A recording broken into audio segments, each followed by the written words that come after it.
Hi folks, welcome to the Prepared Homestead. This is Travis. Thank you all for stopping by to watch, well, the snowpocalypse. I don't know what they're going to call this. They always get to give things names nowadays. It's happening. It's still, it's just beginning, so not a whole lot's accumulated yet, but it's flat out coming down, and the temperature's quite cold in the teens. And I mean, it's supposed to snow like this for like the next 12 hours or more, 15 hours, something like that. So if it continues this and even gets worse, yeah, we'll definitely have a substantial amount of snow. It's very cold. I talked about this over on Patreon and Locals yesterday. If you folks want to get in on the good prepping stuff, go over there and sign up to Locals. It's a free speech platform. That is where I will be when YouTube finally puts the axe to my channel, which, who knows, it may be getting close. All this stuff I've talked about here lately, boy, I've been getting demonetized videos left and right. They don't seem to like that I'm talking. It's funny.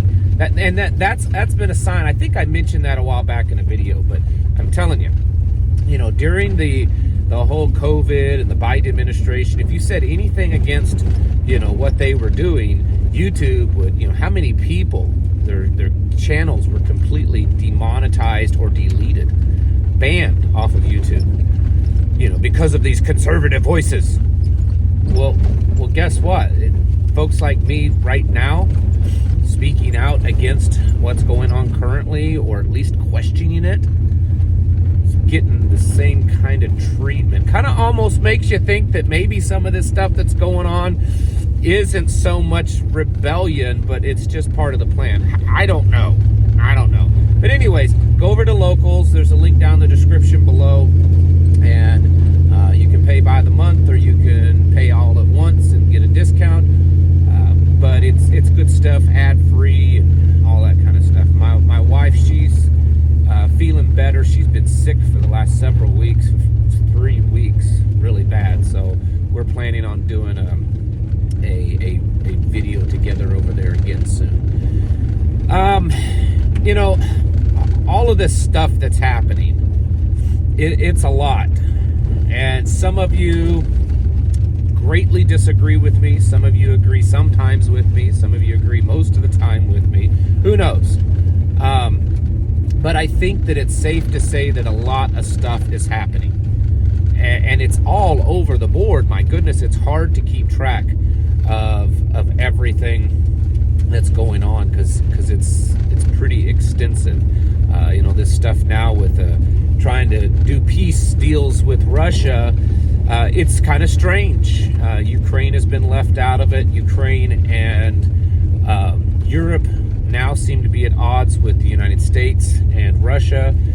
There are theories, conspiracy theories or whatever, that the United States is trying to build an alliance with Russia in opposition to not just Europe and Ukraine, but also China. And in fact, China yesterday made a statement that they need to build alliances with Europe. So it's like the whole map is shifting and changing. And some people say that that's good, and it could be. But the thing is it's not been done before. And just because it's different than what we've suffered with for years doesn't necessarily mean it's better. And the thing is this stuff is happening. We don't know what the end game plan is. We just know the current motivation is to change everything that's happened, and that looks really good on the surface. But if there's no direction, or if the direction isn't exactly what we think it is, all of this rapid change may not necessarily all be good. We don't know, unfortunately. I mean, that's just how it is. You and I, no matter where you and I are at, most of us, we're all kind of at the bottom of the old totem pole. We're just the worker bees. And we sit around and we try to figure out what's going on and find little Easter eggs or nuggets or whatever to figure out maybe what they're doing. reality is we don't. And so the amount of change that we can affect on things is honestly pretty minimal. Whether it's voting or action, political action, it's minimal.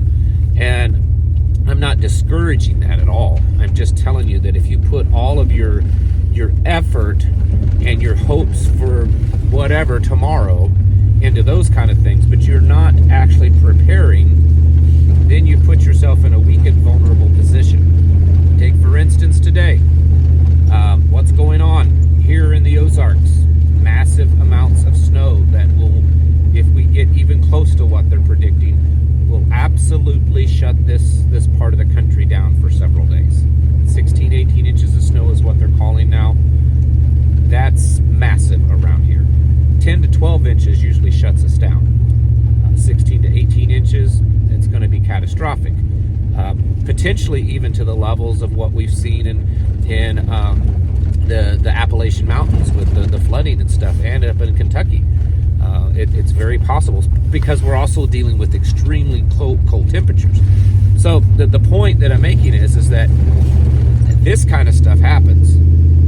Stock markets crash, banks go insolvent, dollars collapse, pandemics happen, grids shut down. They're talking, I don't know if you've been following, NASA every day has been updating on a comet that's supposed to be coming in the next few years, or an asteroid or whatever. And every day they've increased the probability of it actually striking the planet. It's up to like 2.93% now, probability. These things happen. We don't always really have much control over them. But what we can do is prepare for them. A big part of that preparedness is your mindset. Yes, having food supply. I've made hundreds. I've made over 2,000 videos. So hundreds of those videos have been about how to grow food, specifics, what to store, what to stock up. I've made countless videos with all kinds of items sitting on a table, giving you, and that stuff is extremely important. But really, there's two big things, your heart, your soul, your walk with the Father, your faith. That's extremely important. Also, your mindset, just how you deal with things, how you see things, how you handle things. Extremely, extremely important. You've got to be able to see a challenge and a disaster and an emergency and be able to work through it, not to panic. Be able to figure out how to get through the situation. Having the stuff, the buckets of food, the tools, the guns, all that kind of stuff helps.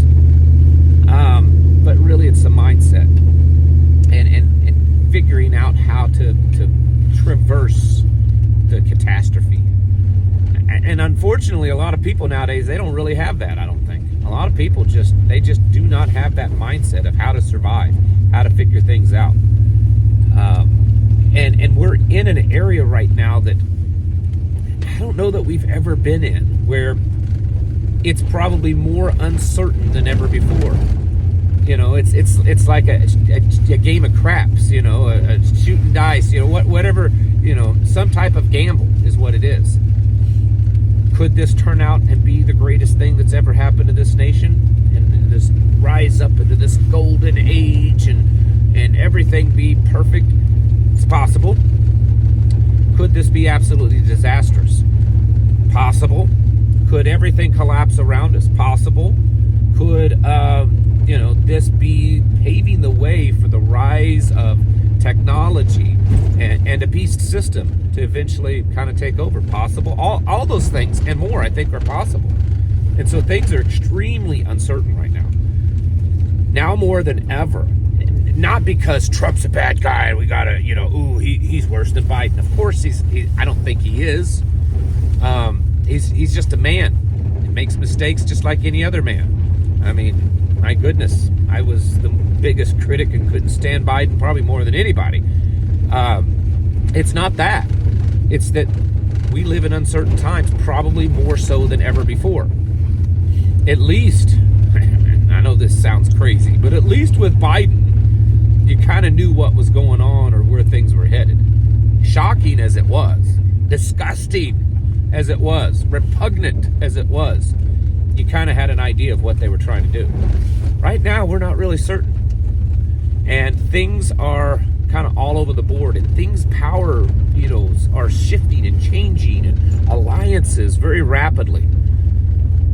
And just because of the kind of confusion and uncertainty of it, I think it puts us in a very serious and potentially dangerous situation. That's why you need to be more serious now, I think, than ever before on being prepared. Because who knows what's around the next corner? Who knows at what point do all of these people that are losing their jobs and all of these think about it. We're hearing about the government jobs being cut. What about all the other jobs in Washington that exist, private jobs exist because of the government jobs? Attorneys and accountants, and I mean, they're saying that they're selling off properties for sale like crazy because there's going to be a housing collapse in Washington because everyone's leaving, all this kind of stuff. At what point do all these people get fed up and desperate and they try to fight back, push back? Who knows? There's already protests because of all of this. At what point does it get worse? What about the terrorists? What about all this other stuff? It's very uncertain times, folks. We don't know the eventual outcome. We're hoping, and some of you are still trusting and faithful that the plan is going to work out. But we don't know because it's never been done. And you need to be getting yourself ready, stocking up, developing your skills, training, just being self-sufficient, being able to exist as much as you possibly can outside the system. I know that for most people it's impossible to live completely outside the system. But if you do as much as you can, when that system fails, it's going to affect you a whole lot less. And that really should be your goal. Because the system right now is very shaky, I think. It's very uncertain. And who knows where this is all going to take us. I'm hopeful that things will turn out great. But I also see that there's a strong possibility that they won't. And I've got to prepare for that. And I hope that you do the same. Folks, it's time to get your houses in order. And to prepare yourselves mentally, physically, and spiritually. Thanks for watching. Catch you in the next video.